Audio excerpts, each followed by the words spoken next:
अस्सलाम वालेकुम members, Likhari online magazine में हम लोग आपको खुशामदीद कहते हैं।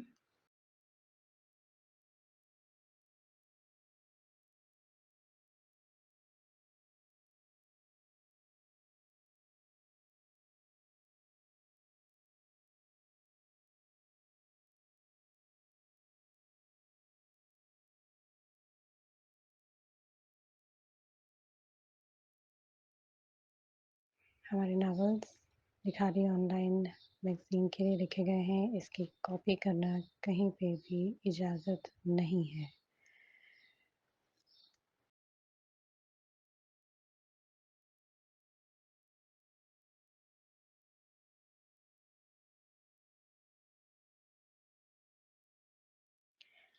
धड़कनों के संग-संग एक बहुत ही मुनफ़रिद कहानी है, जिसको रक्स बिस्मिल ने लिखा है और मुझे इनके लिखने का अंदाज़ बड़ा अच्छा लग रहा है। माशाअल्लाह से उर्दू बहुत अच्छी लिख रही हैं। और बड़े अच्छे तरीके से अभी मैंने इसे जस्ट लास्ट टाइम में सिर्फ़ एक ही किस्त पोस्ट की है और अब मुझे हो रहा है कि मैं इसको दोबारा से पढूँ और आप तक पहुँच जाऊँ।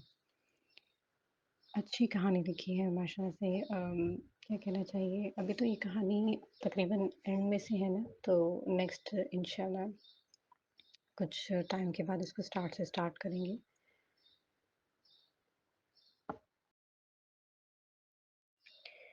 कहानी जहाँ तक मैंने पढ़ी तो नहीं, लेकिन अभी तक जहाँ तक मुझे अंदाज़ा हुआ है, ये एक रिवेंज बदला आप लोगों के 2 ख़ानदानों के दरमियान, कुछ अफ़राद के दरमियान, एक-दूसरे से हसद, एक-दूसरे से लड़ाई-झगड़ा, एक-दूसरे से दूरियाँ फैलाने वाला ये सारा गलतफ़हमियाँ पैदा करने के लिए पता नहीं क्या-क्या लोग करते हैं। और उसके बाद इंसान कितना ज़्यादा लॉस में चला जाता है, कितना ज़्यादा उसको नुकसान हो जाता है, उसके हवाले से ये कहानी है।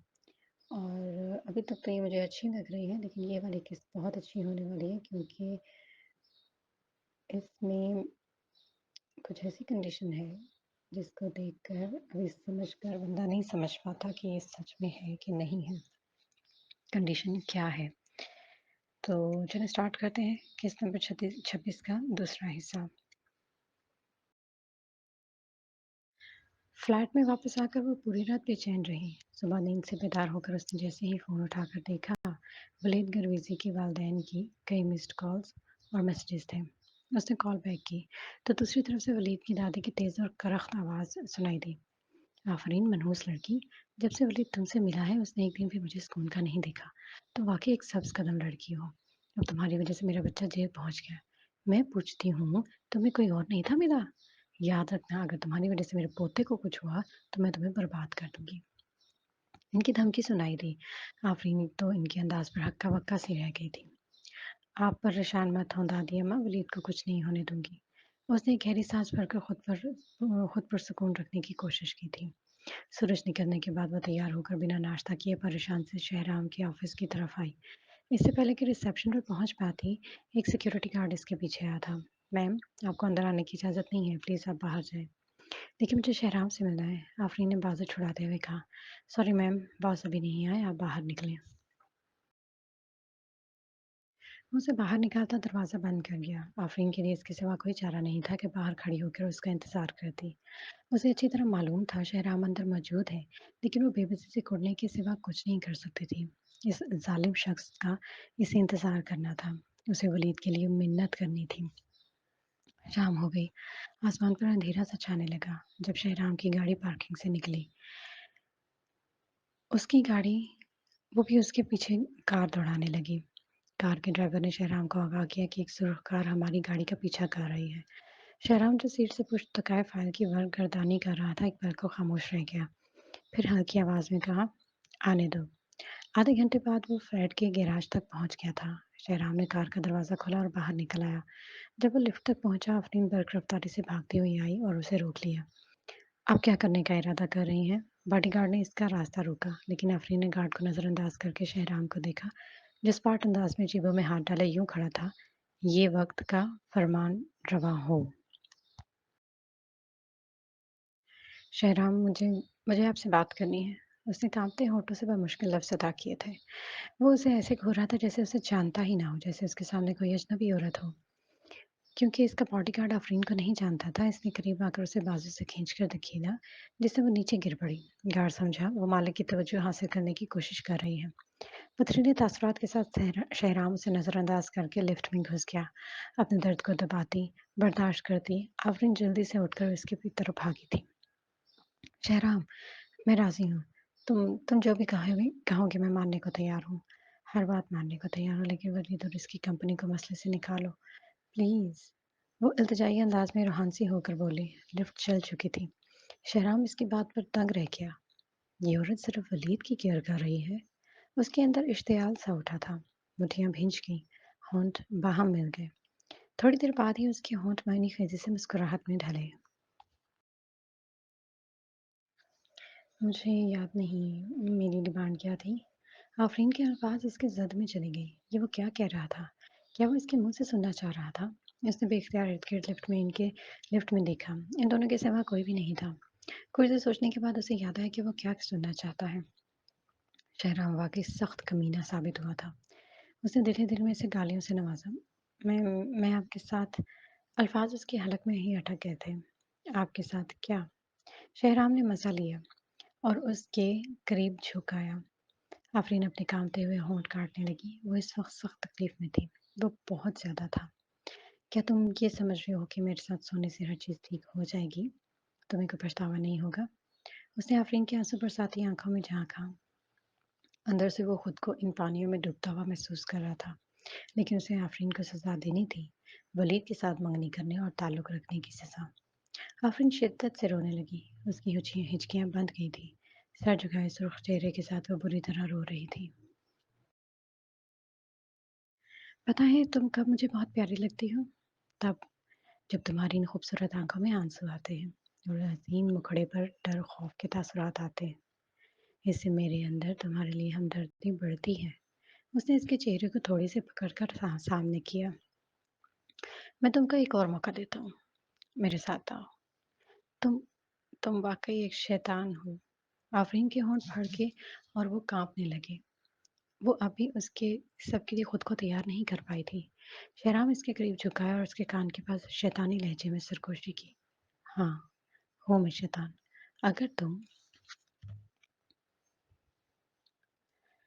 اس سب کے لیے راضی نہیں ہو تو کیوں آئی ہو اس شیطان کے پاس؟ تمہیں ابھی اجازت ہے، جا سکتی ہو۔ ٹھیک ہے، میں تمہارے ساتھ چلوں گی، بھرائی آواز میں بے بسی سے کہہ کر آفرین نے اس کا بازو تھام لیا۔ شہرام نے بے نیازی سے پیچھے مڑ کر ایک نظر اس پر ڈالی اور ہاتھ اس کے ہاتھ پر رکھ کر اس کا بازو ہٹا دیا۔ پھر حاکمانہ انداز میں کہا، میرے ساتھ آؤ۔ آفرین خاموشی سے اس کے پیچھے پیچھے اندر چلی آئی۔ اس وقت اس کا دل دھاڑے مار کر رونے کو چاہ رہا تھا، لیکن کون تھا جو اسے بچاتا؟ اس کی تقدیر اس پر دور کھڑی ہنس رہی تھی۔ وہ پوری کی پوری بے بسی اور مجبوری کی رسیوں میں جکڑی ہوئی تھی۔ شہرام سیدھا اپنے بیڈ روم میں داخل ہوا اور کوٹ اتار کر بیڈ پر بیٹھ گیا۔ اسے یوں ہی انگلیاں مڑوڑتے ہچکچاتے دروازے پر کھڑا دیکھ کر شہرام نے ابرو اٹھا کر سرد نظروں سے اسے کھولا۔ وہ سر جھکائے اپنے آنسوں کو روکنے کی ناکام کوشش کر رہی تھی۔ کیا اب مجھے یہ بتانا پڑے گا کہ تمہیں کیا کرنا ہے؟ اس نے ابرو اٹھائے اور چہرہ موڑ کر مسکراہٹ چھپائی تھی۔ آفرین آنسوں سے تر چہرے کے ساتھ کانپتے قدموں سے اس کے پاس آئی تھی۔ جب وہ آدھی رات کو سو گئی تو شہرام سوری نے اس کا فون اٹھایا اور اس کے اپنے ساتھ تصویریں کھینچی۔ پھر وہ تصویریں ولید گرویزی کو بھیج دیں۔ صبح کی سفید روشنی کمرے کے پردوں سے چھن چھن کر آ رہی تھی۔ شہرام بیڈ پر سستی سے ٹیک لگائے سگریٹ پی رہا تھا، جس کے دھوئیں اور بو سے آفرین کی آنکھ کھل گئی تھی۔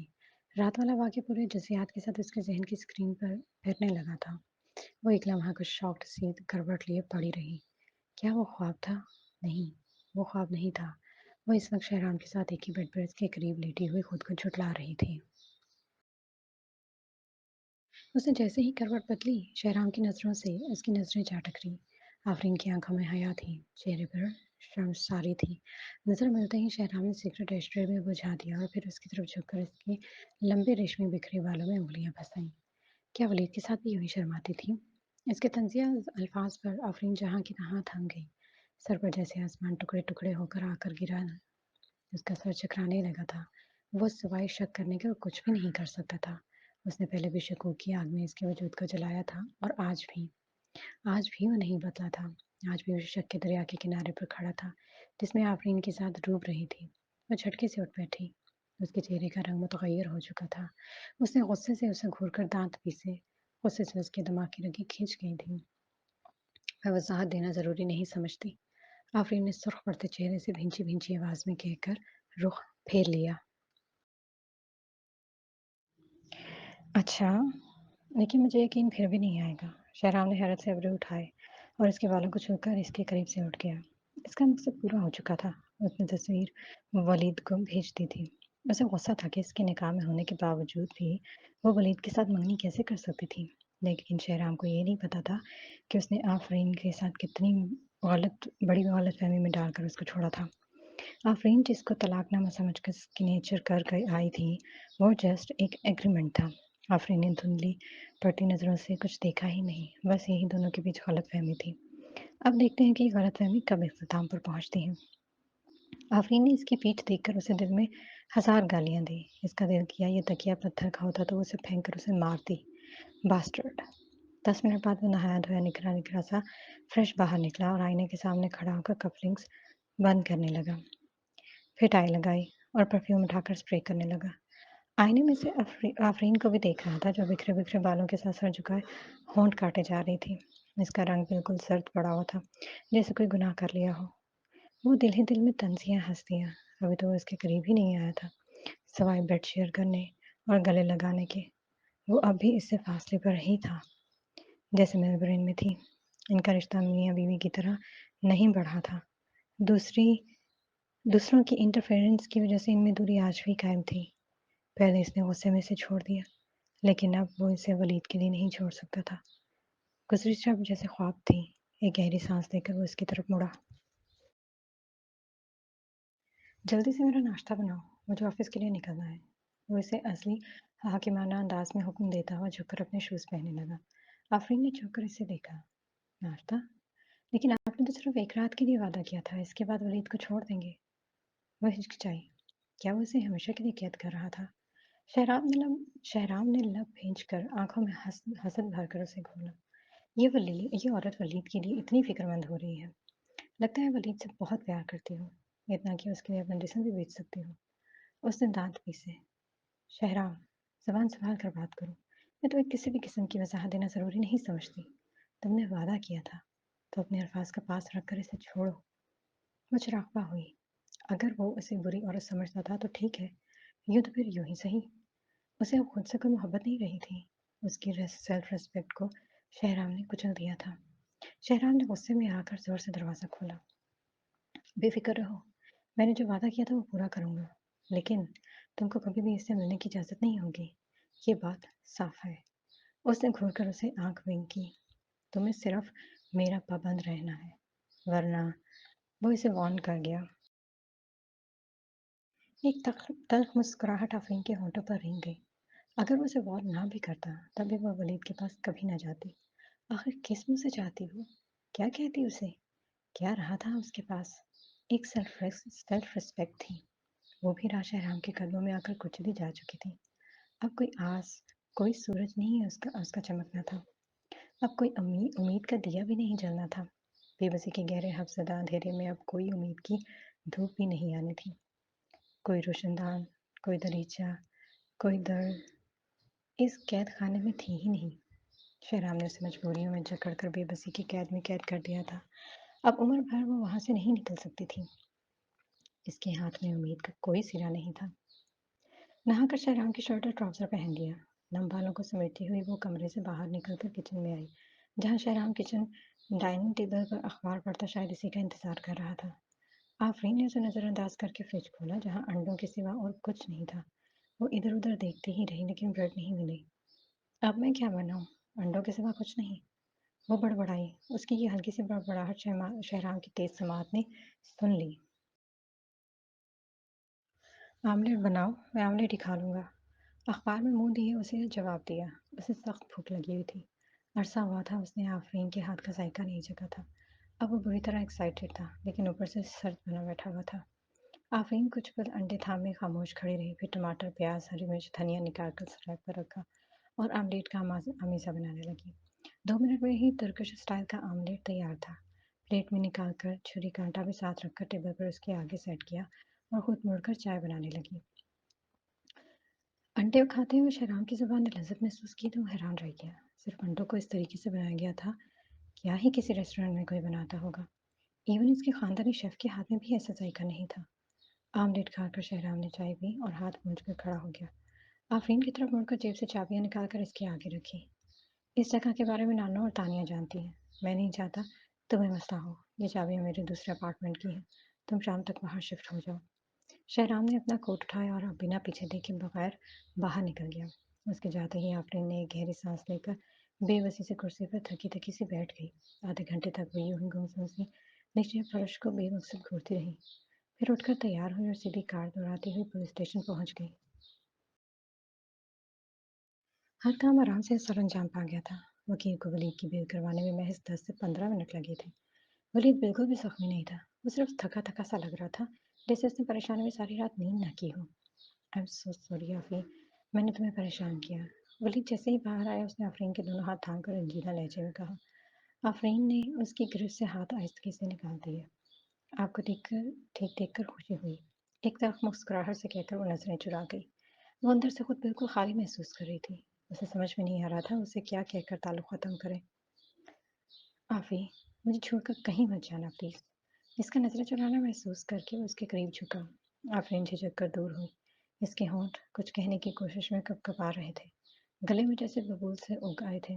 वलीद को अंदाज़ा हो गया था कि इस सारे वाक़ये के पीछे शहराम सूरी का हाथ है। चलो घर चलते हैं।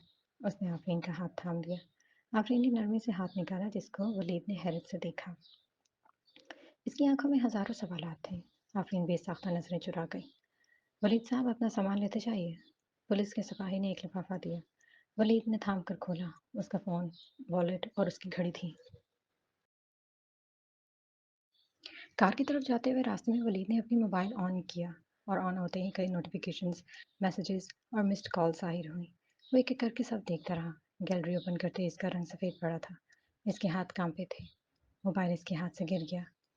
क्या हुआ वलीद? आप आफरीन उसे इस तरह देखकर खुद दंग रह गई थी, लेकिन फ़ोन की स्क्रीन पर नज़र पड़ते ही खुद इसकी भी हालत ख़राब हो चुकी थी। वो दहल कर रह गई। उसे लगा जैसे आसमान सर सर पर आ गिरा हो। इसका दिल चाहा ज़मीन फट जाए और वो इसमें समा जाए। वो सिकुड़ने लगी थी। सिकुड़ कर वो खुद को इतना छोटा महसूस करने लगी थी। हर तरफ हब्स बढ़ गया था। तपिश बढ़ गई थी। इसका वजूद इस तपिश में मोम की तरह पिघलने लगा था। तस्वीर में वो शहराम के बाजू में सो रही थी। तस्वीर पर वक्त लिखा हुआ था। रात के 2 बज रहे हैं। क्या उसने तुम्हें इसके लिए मजबूर किया था कि मेरे बाहर आने की तुमने कीमत चुकाई है? बोलो आफरीन यस्तानी। वैसे बाजू से थाम कर झंझोड़ते हुए कुछ दुख और तकलीफ से चीखा था। सॉरी, मैं इस पर बात नहीं कर सकती वलीद। वो शर्मिंदगी से नजरें झुका गई। इसकी आवाज़ भर आ गई थी। अगर आप इस तरह किसी दिन और कैद में रहे तो तुम्हारा सब कुछ बर्बाद हो जाता वलीद। आपकी कंपनी हमेशा के लिए ख़त्म हो जाती, जिसको आपने बड़ी मेहनत से कायम किया है। वलीद का रंग बिल्कुल सफ़ेद पड़ गया। वो इस वक्त इतने गुस्से में आया कि उसकी पेशानी की रगें उभर आईं। मुठियाँ भींच गईं, दांत पर दांत जम गए। ये कमीना शख्स अपनी ताकत के नशे में बहुत आगे चला गया है। मैं इसे छोड़ूंगा नहीं, मैं इसे कत्ल कर दूंगा। इसने ऐसा सोचा भी कैसे? कैसे उसने किया? वो इस वक्त गुस्से में कोई जुनूनी लग रहा था। इसका बस नहीं चल रहा था कि अभी के अभी शहर जाकर शहराम का खून कर दे। बेसाख्ता कार की छत पर मुक्का रसीद किया और अपना खून छलकता चेहरा इस पर झुका गया। कुछ देर बाद सर उठाकर सुर्ख और नम आंखों से उसे देखकर भराई आवाज में बोला, ये ये सब तुमने मेरी वजह से किया है ना? मैं वाकई एक बेकार शख्स साबित हुआ हूँ। मैंने तुम्हारी हिफाजत करने की बजाय तुम्हें मुसीबत में फंसा दिया। मैं तुमको इस सब का इल्ज़ाम नहीं दे सकता। इसका हाथ मजबूती से थाम गया। आफरीन ने दूसरे हाथ से इसके हाथ को थपका। इट्स ओके वलीद, मैं इस काबिल नहीं हूँ। शहराम हम दोनों को कभी एक नहीं होने देगा। इससे बेहतर है आप वापस चले जाओ। आपके लिए सब परेशान हैं। क्या आप अपनी कंपनी का हमेशा का नुकसान बर्दाश्त कर पाओगे? क्या आप ये चाहोगे कि आपका सब कुछ बर्बाद हो जाए और आप लाश हो जाओ? सोचो, अपने मुस्तकबिल का सोचो, अपने बूढ़े वालिदैन का सोचो। वो ये सब बर्दाश्त नहीं कर सकेंगे। कभी नहीं, ना ही मैं। कभी ये चाहूँगी कि मेरी वजह से आप मुसीबत में फँस जाओ। अपनी तकलीफ़ छुपाती नरमी से कह गई। तो क्या तुम शहराम के पास वापस जाओगी? वलीद करवेसी के दिल में इस ख्याल से ही दर्द सा उठा था। इसको पाने के लिए उसने क्या कुछ नहीं किया था। आबिश के साथ मिलकर आफरीन के साथ अपनी तस्वीरें शहराम को भेजकर शकूक के बीज बोए। इन दोनों को अलग किया, सिर्फ आफरीन को पाने के लिए। अब सब कुछ उस पर उलट गया था। तुम इसीलिए उसके पास जा रही हो क्योंकि एक वही है जो तुम्हें रजिया और तानिया के शर से बचा सकता है। मैं तुम्हारी हिफाजत करने में नाकाम रहा हूँ। शक के नाग ने सर उठाया तो जो इसके दिल में था वो जबान पर आ गया। आफरीन तंग सी नम आंखों से उसे देखती रही। फिर दूसरे ही लम्हे उसने अपने अंदर बर्फ से गिरती हुई महसूस की। इसका दिल बिल्कुल बेहस हो चुका था। हर एक ने उसके किरदार पर उंगली उठाने के सिवा कुछ नहीं किया था। अब अगर वलीद भी इस जाविये से सोच रहा था इसमें वो दुरुस्त था। आप ही ऐसे समझते हो? ठीक है। आफरीन का अंदाज स्पार्ट हो गया।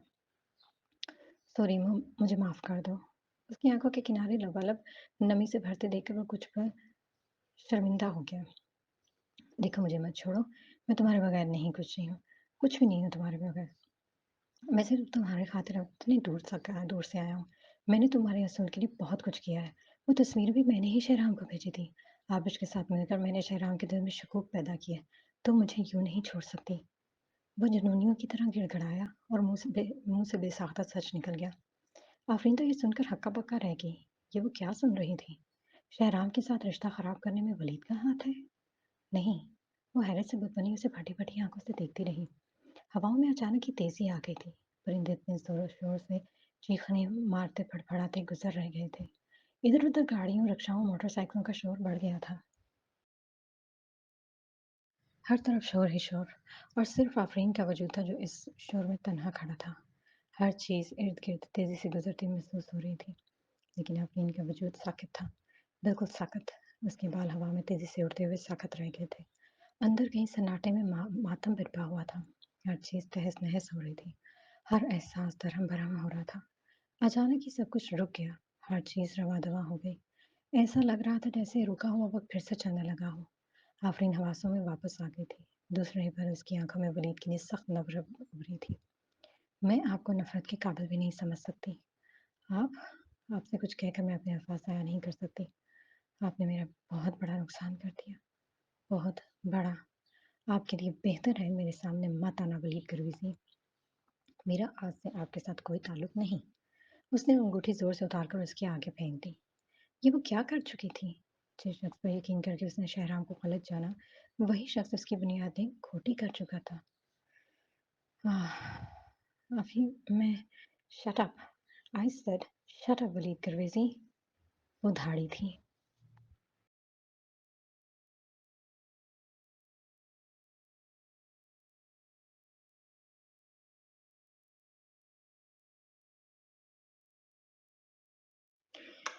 अभी के लिए इतना ही नावल काफ़ी है।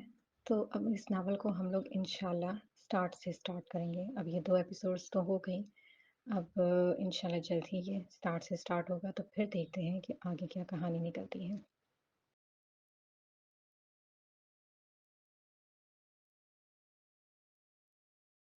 हमारे चैनल को लाइक और सब्सक्राइब कर लीजिएगा। बेल आइकन के बटन को दबा लीजिएगा क्योंकि हम लोग यूट्यूब पर ही ज़्यादातर पोस्ट करते हैं और किसी सोशल मीडिया पर ज़रा कम ही होता है।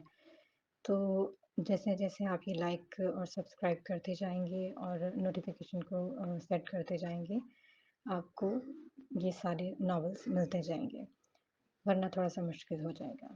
Thank you so much. खुश रहिए, खुश रखिए। उम्मीद है आप लोगों को अच्छा लगा होगा। कमेंट में ज़रूर बताइएगा। अपनी राय ज़रूर दीजिएगा। इंशाल्लाह मिलते हैं फिर अगले नावल में। अपना ख़्याल रखिएगा। अल्लाह हाफ़िज़।